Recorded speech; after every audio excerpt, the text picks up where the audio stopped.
안녕하십니까? 달도사입니다. 예. 지난 시간에는 이모곤란에 대해서 이야기를 했었는데요. 이번 시간에는 이모곤란에 이어서 갑신정변에 대한 이야기를 해보도록 하겠습니다. 자, 이모곤란이 1882년에 시작해서 그 해에 끝났죠.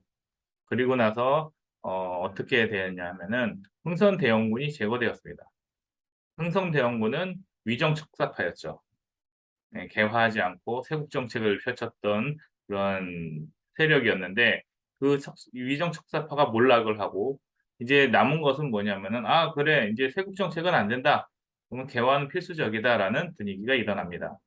그래서 이제 조선의 문제는 개화를 어떻게 할 것이냐라는 숙제가 남아 있는 거죠. 그런데 지난 시간에 말씀드렸듯이 이미 조선은 청의 속국이 되어버렸습니다. 그래서 어, 그 이모군란 때 우창칭이라는 이홍장, 우리나라 이름으로 하자면 이홍장의 부하로 이제 이모군란에 참전했던 위안스카이하고 또 이제 멜렌도르프라는 사람이 와서 이제 조선의 전체적인 참정을 하기 시작하는 거죠. 그래서 위안스카이는 군대를 데리고 왔기 때문에 군대의 장을 수행을 했었고, 웰렌도르프는 어, 독일 사람인데 이제 청나라를 통해서 이제 조선에 와가지고 외교와 각종 내정을 담당하게 됩니다. 그래서 이 두 사람이 군사를 지우고 외교를 지우면서 조선에 있는 부에 대한 간섭을 다 하기 시작하는 거죠. 나중에 대해서 이제 웰렌도르프가 이제 친러 성향을 띈다 해가지고 나중에 제거되기는 하는데 그 전까지는 아마 이 나라의 영향력을 굉장히 많이 미친 걸로 알고 있습니다. 자, 이제 중국 사람 얘기들은 빼고 이제 우리나라로 다시 돌아오면 우리나라는 이제 두 가지의 길을 걸어야 되죠. 하나는 그러면은 개화를 해야 된다. 그거는 무조건 예, 이제 대세가 됐습니다. 그런데 그 개화를 어떻게 할 것이냐 그랬을 땐 이 권력이 그대로 있는 상태에서 이제 음, 혁명이 일어날 것이냐, 다 바꿀 것이냐, 개혁을 할 것이냐, 아니면은 이 권력을 다 무너뜨리고 개혁을 할 것이냐라는 이제 두 가지의 기로에 서 있는 거죠. 그래서 온건 개혁파는 뭐냐고 했냐면은 이 정권은 그대로 냅두자. 냅두고 개화만 받아들이자라고 생각을 했었고 또 급진 개혁파는 뭐라고 그랬냐면은 다 뜯어 고쳐야 된다. 이 나라가 그대로 있을 수 있겠냐? 다 뜯어 고치자라고 얘기했던 게 급진 개혁파죠. 그래서 온건 개혁파는 무엇을 기준으로 봤었냐면은 청나라하고 친했고 그다음에 양무 운동을 보고 청나라에서 했던 양무 운동을 우리나라에 대입을 해야겠다라고 생각을 했었고 그러다 보니까 이제 청나라에 빌붙어 있다라고 해서 4대 당이다라는 얘기를 했었고 청국당이다. 청국의 이제 친한 당이다. 아니면 민씨당. 그러니까 명성 민비라고 했죠. 그러니까 민씨당이다. 그래서 그 외척들이 이제 민씨들이 많았습니다. 그래서 민태호, 민영목, 민영익, 민응식 뭐 이런 분들이 이제 그 외척이었기 때문에 이런 사람들로 인해서 민씨당이라고 불렸고요. 거기에 이제 좀 우리가 알고 있는 김홍집, 김윤식, 어윤중 뭐 이런 분들도 같이 갔던 거죠. 자, 그거에 반해서 이제 급진 개혁파는 어떤 생각을 갖고 있었냐면은 아니다. 지금 중국식의 양문동은 실패하지 않았느냐. 우리는 일본처럼 메이지 유신 같은 혁신을 해야 된다. 혁명을 일으켜야 된다라고 생각을 해가지고 일본의 모델을 가지고 우리나라를 개혁하기로 원했습니다. 메이지 유신 같은 경우는 어떻게 일어났습니까? 간단하게 얘기하자면은 덴노를 세우고 쇼군을 내리면서 기존에 있는 권력들을 다 뒤집어 엎은 게 메이지 유신이잖아요. 그래서 메이지 유신처럼 갑신정변을 일으킵니다. 그래서 이 사람들은 이제 청국으로부터 독립하자 그래서 독립당, 그다음에 일본을 끌어들여 가지고 뒤집어 엎자 그래가지고 일본당, 또 김옥균이나 뭐 필두를 했기 때문에 이제 김씨당 이렇게 불렸었고요. 여기에 유명한 사람이 김옥균, 박영효, 그다음에 서재필, 또 육일준, 윤치호 이런 사람들이 이제 급진 계약파에 있었습니다.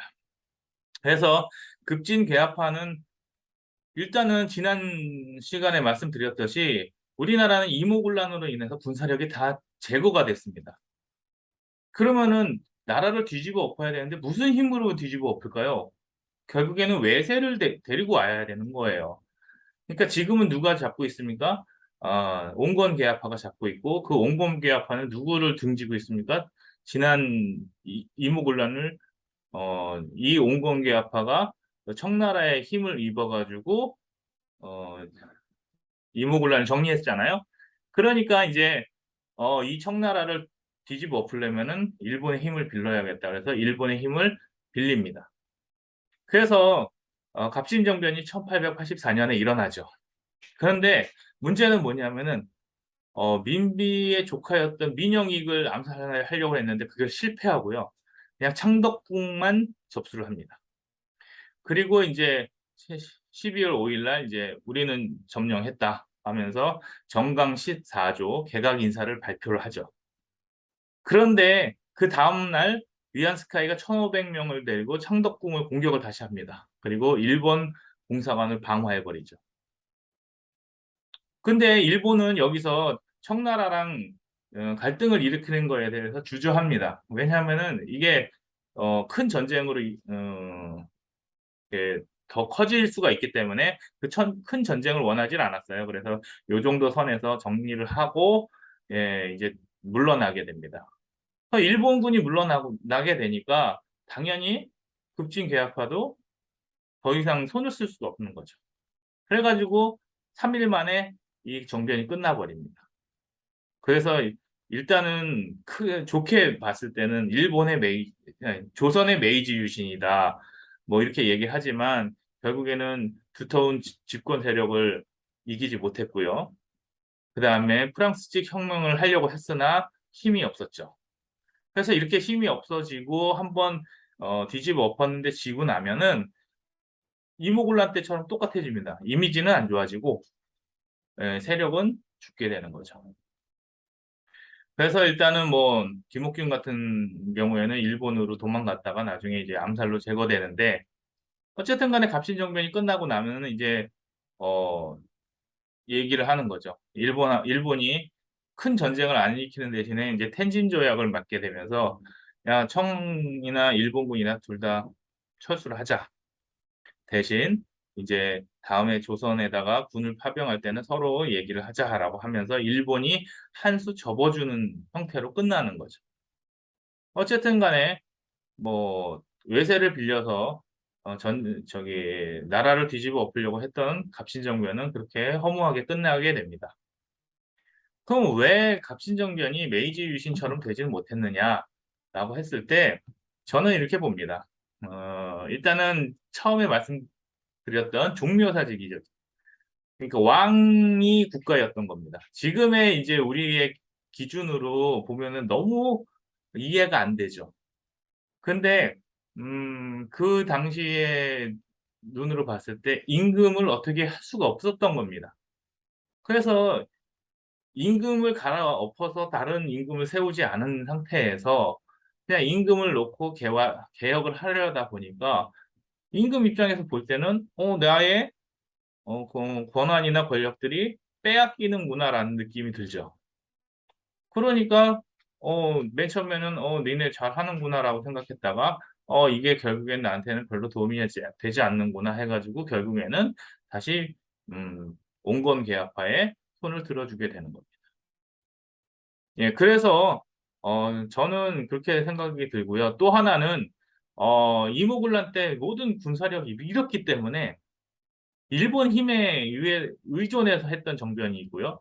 일본이 청나라하고 갈등을 일으키기 싫어서 빠지면서 그냥 허무하게 끝나게 된 것 같습니다. 그래서 우리 자력의 힘으로 하려고 했던 어, 그런 개혁이 아니었다. 그래서 갑신정변은 메이지 유신처럼 메이지 유신 같은 경우에는 권력하고 엄청나게 싸웠습니다. 그리고 전쟁을 했고요.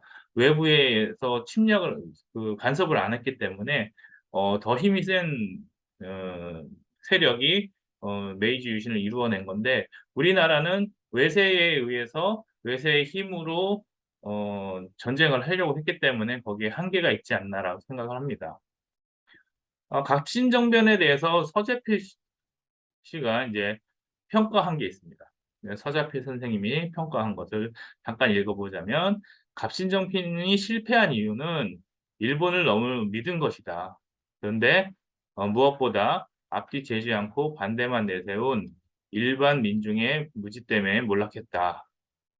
어, 동서양을 막론하고 민중의 조직이 없고 잘 훈련된 후원이 없이 다만 몇몇 사람의 선각자만 으로 성취된 개혁은 없었다. 그리고 그리스도는 한 로마 사람에게 처형되었으나 로마 사람이 그를 미워한 것이 아니고 그를 미워한 것은 유대 사람이었다. 즉 그의 동포가 그를 알지 못했다라고 얘기하면서 서재필 씨는 김옥균에 대해서 이 사람이 한국의 그리스도다라는 평가를 내렸던 것으로 보입니다. 어쨌든 텐진 조약으로 인해서 이제 일본과 청나라가 물러나고 한성 조약을 또 맺죠. 한성 조약은 뭐냐면은 일본군이 또 죽습니다. 그러니까 일본군에 대해서 좀 보상 좀 해달라라는 조약을 하게 되는 거고요. 예, 그래서 갑신정변은 어, 간단하게 평가하자면 조선의 서구화를 실패됐다. 그다음에 민씨 일가가 중국에 더 의존하게 되었다. 그래서 이제 나중에 이제 열방들이 조선을 들어올 때 올바른 판단을 하지 못하고 청나라가 망해가는 그 힘에 의해서 조선도 같이 망하지 않았는가라는 평가를 내리게 됩니다. 그리고 이제 개화파는 더 이상 혁신에 관한 이야기를 할 수가 없고 개혁에 관한 이야기를 할 수가 없었습니다. 그리고 근대화 기간이 상당히 지체되죠. 저는 이때 이루어졌어야 되는 근대화가 1970년대 박정희 정권 때 시작됐다고 봅니다. 예, 간단하게 신정변에 대해서 이야기했습니다. 또 다음 시간에 뵙겠습니다. 감사합니다.